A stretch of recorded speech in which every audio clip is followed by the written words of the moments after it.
चले next news की तरफ में आगे बढ़ते हैं। इसमें हमको एक सैटेलाइट मिशन के बारे में बातचीत करना है जिसको नासा और इसरो इसरो ने मिलकर बनाया है एंड बहुत जल्दी इसको लॉन्च किया जाने वाला है। सैटेलाइट का नाम है निसार। निसार बेसिकली एक एक्रोनिम है। इसका जो पूरा फुल फॉर्म है वो है NASA ISRO synthetic aperture radar mission. ठीक है, याद रखिएगा, NASA ISRO synthetic aperture radar mission के नाम से एक सैटेलाइट बहुत जल्दी लॉन्च होने वाला है, जिसको इसरो और नासा दोनों ने मिलकर बनाया है। इसको शॉर्ट में निसार के नाम से या निसार सैटेलाइट के नाम से जाना जाता है। Design to observe natural process and changes in Earth complex ecosystem will be launch soon. तो खबर यही थी कि ये जो सैटेलाइट है इसको बहुत जल्दी लॉन्च किया जाने वाला है। साथ में इसके और भी काफी सारी कैरेक्टरिस्टिक्स बताई गई थी, तो वो सारी चीजें मैंने आप लोगों के लिए नोट करी हैं। और इसमें से फिर क्या जो इंपॉर्टेंट क्वेश्चंस वगैरह बन सकते हैं वो हम लोग इसमें से देखेंगे। तो ये जो निसार सैटेलाइट है इसको बनाया इसलिए गया है ताकि अर्थ में जितनी भी नेचुरल प्रोसेसेस चलती हैं उनको ऑब्जर्व किया जा सके। साथ ही साथ अर्थ का जो पूरा कॉम्प्लेक्स इकोसिस्टम है जिसमें टेरिस्टेरियल इकोसिस्टम भी आ जाता है, मरीन इकोसिस्टम भी आ जाता है, पूरा आपका जो एटमॉस्फेयर है ये भी आ जाता है। इसमें किस तरीके के बदलाव होते हैं, अलग अलग सीजन में किस तरीके के चेंजेस हैं, क्या क्या वेरिएशंस आते हैं, हमारी जो मैन मेड एक्टिविटीज हैं उसके चलते क्या क्या वेरिएशंस आ रहे हैं, किस तरीके से ये इकोसिस्टम इंपैक्ट होता है, इन सारी चीजों को ऑब्जर्व करने के लिए, इन सारी चीजों को स्टडी करने के लिए यह सैटेलाइट लॉन्च किया जा रहा है। तो खबर यही थी कि निसार को बहुत जल्दी लॉन्च किया जाएगा। ये कुछ इस तरीके की इंफॉर्मेशन आई होगी। साथ में हिंदू न्यूज़पेपर में इन्होंने इसको फिर डिटेल में कवर किया था, तो इसकी वेरियस कैरेक्टरिस्टिक्स उन्होंने बताई थी, उसमें से फिर मैंने आपके लिए स्लाइड्स बनाई हैं। अब हम इसको डिस्कस करते हैं।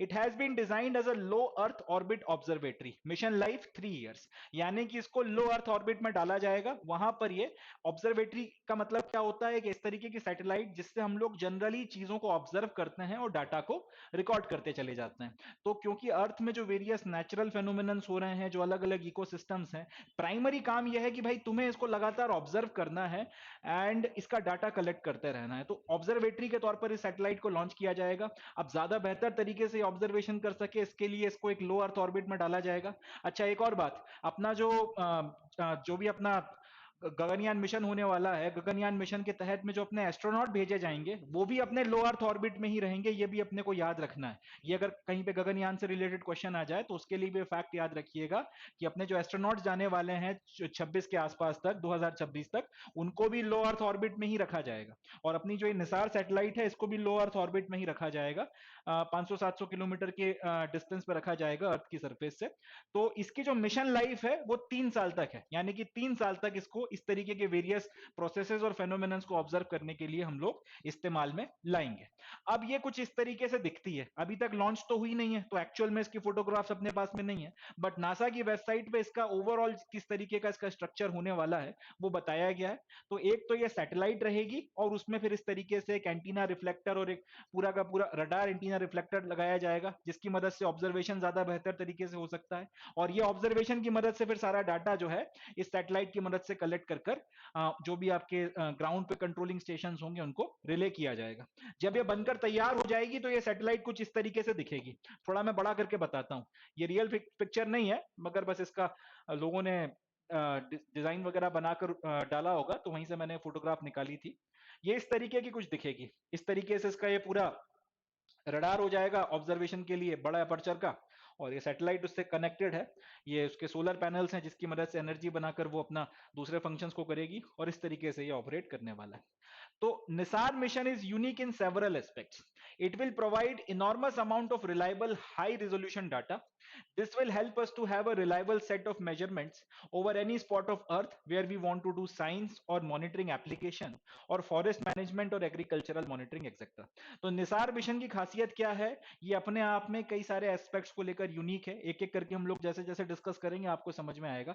सबसे पहला पॉइंट तो ये कि इस पर्टिकुलर मिशन में 3 साल जब ये अपना ऑब्जर्वेशन पूरा कर चुकी होगी, एक ऑब्जर्वेटरी के तौर पर जब 3 साल ये सैटेलाइट हाई रिजोल्यूशन का डाटा और आपका हाई रिजोल्यूशन के अपने जो भी ऑब्जर्वेशन के लिए इक्विपमेंट इस्तेमाल करने वाली है, कैमराज एंड ऑल, उसकी मदद से जब ये पूरा कर चुकी होगी, तब हमारे पास में डाटा का एक इतना भंडार इकट्ठा हो जाएगा, जिसकी मदद से हम लोग अर्थ के किसी भी पॉइंट के बारे में, जहां पर हमको किसी भी तरीके की कोई एक्टिविटी करनी है, उसके बारे में अब हमारे पास बहुत अच्छी इंफॉर्मेशन जो है, बड़ी मात्रा में वाइड इंफॉर्मेशन मौजूद रहेगी। सबसे इंपॉर्टेंट पॉइंट है कि ये लगातार हमको इनॉर्मस और डाटा प्रोवाइड करने वाली है, और जो भी डाटा, क्योंकि बेसिकली आपको ऑब्जर्वेशन करना है, तो ऑब्जर्वेशन में आप जो डाटा दोगे वो विजुअल फॉर्म में रहेगा, फोटोग्राफ्स के फॉर्म में रहेगा, तो हमारे पास, और सबसे बड़ी बात क्या है, अच्छे रिजोल्यूशन में रहेगा, तो हाई रिजोल्यूशन में रिलायबल हमारे पास में डाटा इकट्ठा हो जाएगा।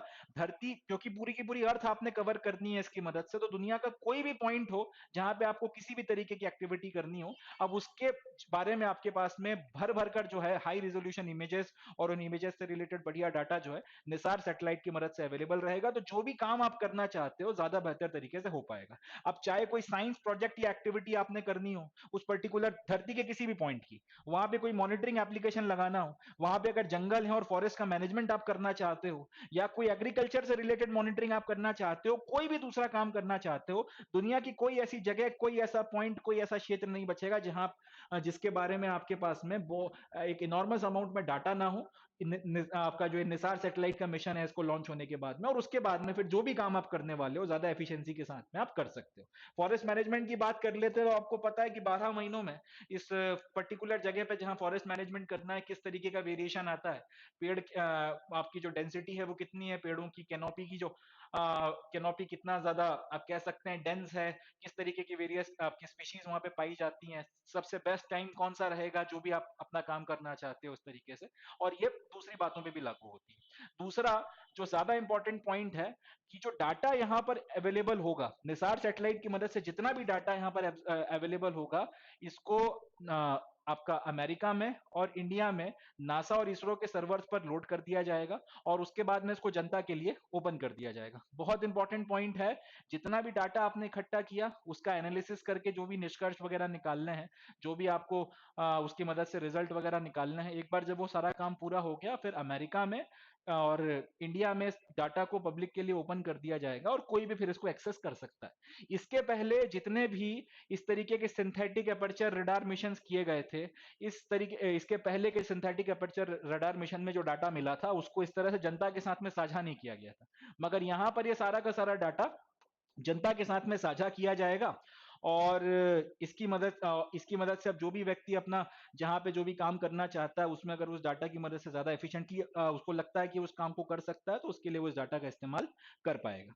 Third point, the mission will use synthetic aperture radar to scan Earth's land and ice covered regions twice every 12 days in ascending and descending passes। बहुत इंपॉर्टेंट पॉइंट है कि हाँ, ये जो आपकी निसार सैटेलाइट है इस तरीके से बनाई गई है कि ये किसी भी एक पर्टिकुलर जगह पे 12 दिनों में अपना जो है लौट कर वापस आ जाएगी। अर्थ का चक्कर कुछ इस तरीके से लगाएगी कि एक ही पॉइंट पर ये लगभग 12 दिनों में लौट कर आएगी, या इस तरह से कह सकते हैं कि अगर एक पर्टिकुलर रीजन है, एक बार इस तरफ अगर आप जा रहे हो, इसको असेंडिंग मान लिया जाए, तो वापस लौट के आने में लगभग, या दूसरी तरफ दूसरे डायरेक्शन में इसी पर्टिकुलर जगह के ऊपर से वापस लौट कर जाने में लगभग 12 दिनों का वक्त लगेगा।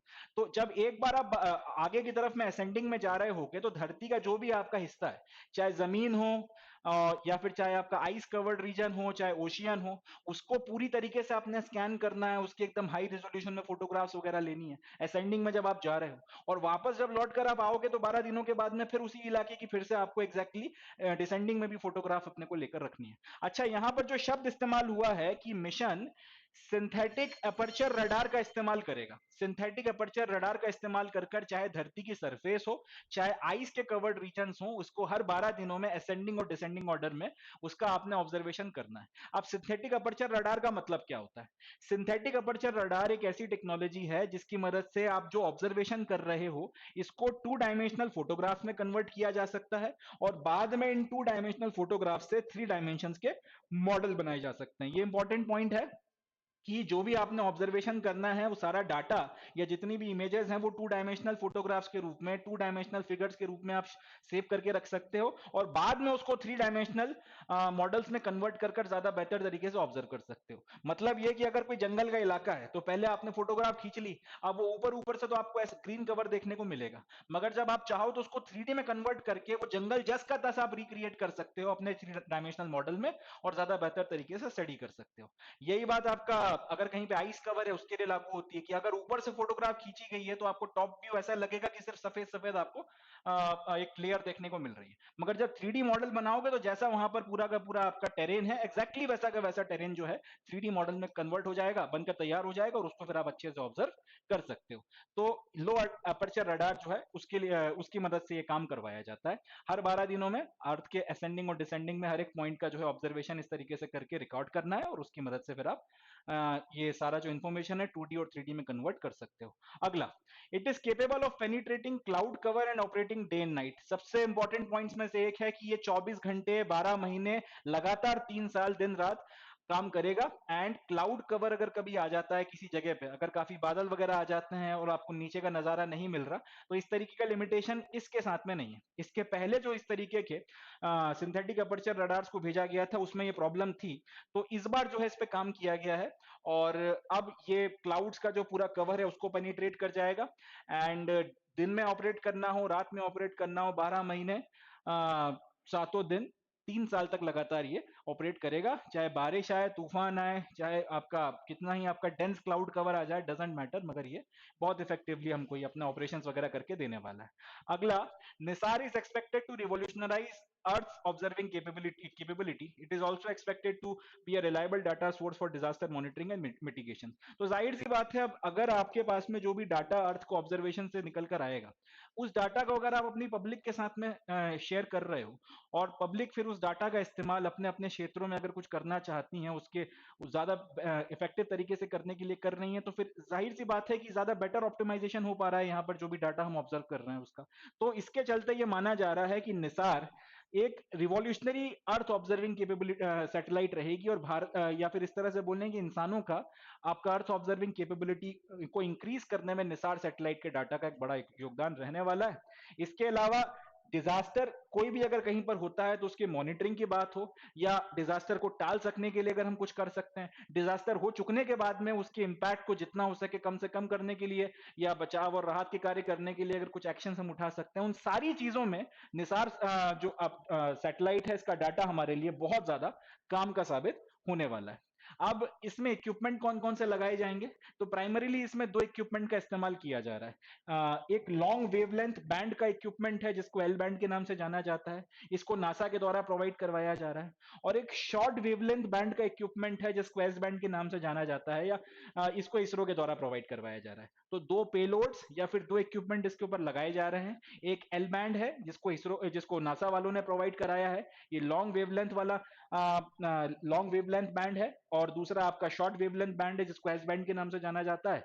और इन दोनों ये इसरो ने प्रोवाइड कराया है, इन दोनों को निसार सैटेलाइट के ऊपर लगाया जाएगा, और इसकी मदद से अर्थ का ऑब्जर्वेशन अच्छे से हो सकता है, बढ़िया तरीके से इसको करा जा सकता है।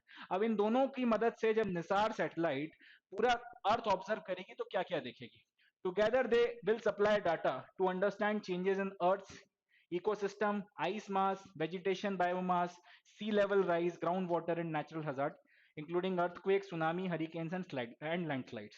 तो ये जो एल बैंड है, ये जो एस बैंड है, इनकी मदद से जब ऑब्जर्वेशन कराया जाएगा, तो अर्थ के इकोसिस्टम को आप ऑब्जर्व कर रहे हो, आइस मास को ऑब्जर्व कर रहे हो, अलग अलग जो वेजिटेशन के बायोमास है उसको ऑब्जर्व कर रहे हो, सी लेवल कितना किसी सीजन में बढ़ता है, किस सीजन में कितना कम होता है, इसको ऑब्जर्व कर रहे हो, ग्राउंड वाटर की क्या स्थिति है, किस सीजन में बढ़ता है, किस में कम होता है, किस में कंसिस्टेंट रहता है, कहां पर ओवर एक्सप्लॉइटेशन हो रहा है ग्राउंड वाटर का, कहां पे अंडर यूटिलाइज्ड है, सारी चीजें आपको पता चल रही हैं। एंड लास्टली जो अलग अलग नेचुरल हजार्ड्स आते हैं, चाहे कहीं पे भूकंप आ जाए, चाहे कहीं सुनामी आ जाए, कहीं हरिकेन आ जाए, कहीं लैंडस्लाइड आ जाए, तो अर्थक्वेक, सुनामी, हरिकेन, लैंडस्लाइड आने के पहले की परिस्थिति, वो जब आया था उसके पहले वहां पे किस तरीके की परिस्थितियां थी, नेचर में क्या क्या बदलाव आपको देखने को मिले, जब आ गया तब क्या हो रहा है, और जब आकर चला गया उसके बाद में क्या स्थिति है, इन सारी चीजों को अच्छे से ऑब्जर्व किया जा सकता है।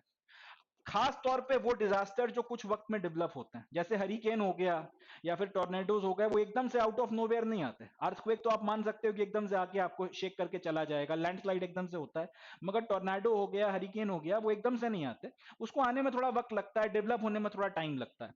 तो इस तरीके के डिजास्टर जो कुछ वक्त में डेवलप होते हैं, जहां पर आप ऑब्जर्व कर सकते हो उनको, जैसे चक्रवात अपने यहाँ उड़ीसा में आता है, तो हमको पहले से पता रहता है कि चक्रवात आ रहा है, तो अकॉर्डिंगली हमें ये अंदाजा लग जाता है कहां पे वो हिट करने वाला है। उसके हिसाब से फिर हम लोग अपने लोगों को वहां से हटा लेते हैं, कम से कम हमारी जान और माल का नुकसान हो उसके प्रबंध कर लेते हैं। तो उसी तरीके से यहाँ पर भी इस तरीके के डिजास्टर जो कुछ वक्त में डेवलप होते हैं, उनके ऑब्जर्वेशन का प्लान बनाया जा सकता है, एंड अकॉर्डिंगली उनके साथ में हम लोग बेटर तरीके से फिर डील कर सकते हैं। ज्यादा बेहतर तरीके से हम लोग उसको लेके प्रिपेयर हो सकते हैं, ताकि वो हमें कम से कम नुकसान पहुंचाए। ये सारी की सारी कैपेबिलिटीज निसार के डाटा की मदद से हमको देखने के लिए मिलेंगी। निसार जो सैटेलाइट है उसका डाटा हमें ये सारी की सारी चीजें करवा कर देगा। तो ये अपनी जो है निसार सैटेलाइट के बारे में कुछ इंपॉर्टेंट पॉइंट्स हैं जो अपने को पता होने चाहिए। अब क्वेश्चंस कौन कौन से बन सकते हैं? पहला क्वेश्चन तो यही बनता है कि निसार सैटेलाइट जो है इसको लॉन्च कौन कर रहा है? तो अपने को याद रखना है इसरो और नासा दोनों मिलकर इसको लॉन्च कर रहे हैं। इसका काम क्या है? पूरे अर्थ को ऑब्जर्व करना है। बेसिकली ये एक ऑब्जर्वेटरी है। इसको कहां प्लेस किया जाएगा? लो अर्थ ऑर्बिट में प्लेस किया जाएगा। इसकी मिशन लाइफ कितनी है? 3 साल की है। ये कुछ बातें ध्यान रखनी है। इसके अलावा ये सारे पॉइंट्स वगैरह में से आप जो भी अपना पॉइंट है, अगर मेंस में कहीं पे लिखने को आता है साइंस एंड टेक्नोलॉजी में निसार के बारे में, तो इसमें से आप लिख सकते हैं। बाकी इसके ऊपर जो पेलोड्स हैं, तो नासा ने कौन सा पेलोड प्रोवाइड किया और इसरो ने कौन सा पेलोड प्रोवाइड किया, ये पूछा जा सकता है। तो नासा वालों ने लॉन्ग वेवलेंथ बैंड या फिर एल बैंड वाला पेलोड दिया है, और इसरो वालों ने शॉर्ट वेवलेंथ बैंड या फिर एस बैंड वाला पेलोड दिया है। इतने कुछ चीजें आ सकती हैं। डिजास्टर मैनेजमेंट में कहीं पर अगर कुछ मेंस में लिखने के लिए आ जाता है पेपर 3 में या GS 3 के पेपर में, तो उसमें इसमें से फिर जो है आप कोट कर सकते हैं कि निसार सैटेलाइट की मदद से या जो डाटा उसको मिलेगा उसकी मदद से हम बेहतर तरीके से इसका मिटिगेशन कर सकते हैं, ज्यादा बेहतर तरीके से हम लोग वेल प्रिपेयर्ड हो सकते हैं। तो that's all from Nisar satellite वाली न्यूज। अब बढ़ते हैं नेक्स्ट न्यूज की तरफ, देखते हैं सर।